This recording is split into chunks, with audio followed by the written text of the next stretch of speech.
নমস্কার। মালতীবালা বালিকা বিদ্যালয়, কবি জয় গোস্বামী।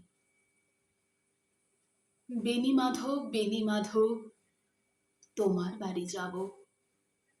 বেণী মাধব, তুমি কি আর আমার কথা ভাবো?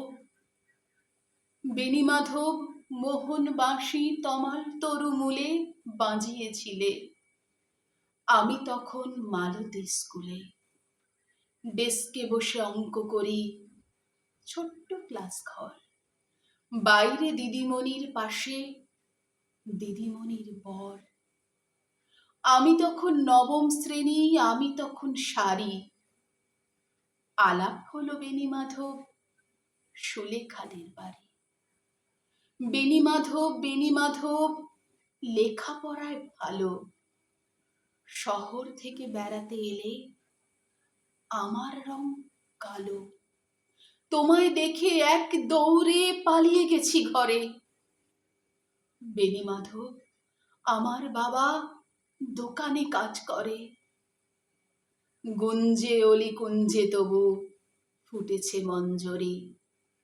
সন্ধেবেলা পড়তে বসে অঙ্কে ভুল করি।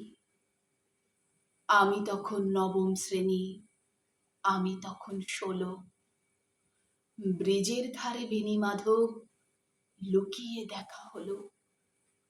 বেণী মাধব, বেণী মাধব, এতদিনের পরে সত্যি বলো, সেসব কথা এখনো মনে পড়ে?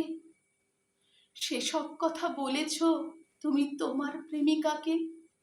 আমি কেবল একটি দিনই তোমার পাশে তাকে দেখেছিলাম। আলোর নিচে অপূর্ব সে আলো।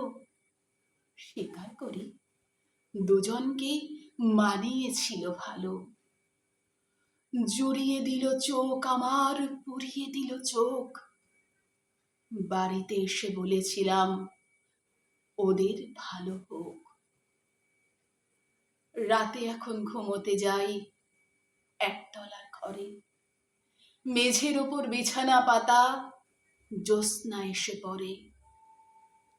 আমার পরে জীবন ছিল চোরা পথের বাঁকে মিলিয়ে গেছে। জানি না আজ কার সঙ্গে থাকে। আজ জুটেছে, কাল কি হবে, কালের ঘরে শনি। আমি এখন এই পাড়ায় সেলাই দিদিমণি। তবু আগুন বেণী মাধব, আগুন জ্বলে কই? কেমন হবে আমিও যদি নষ্ট মেয়ে হই?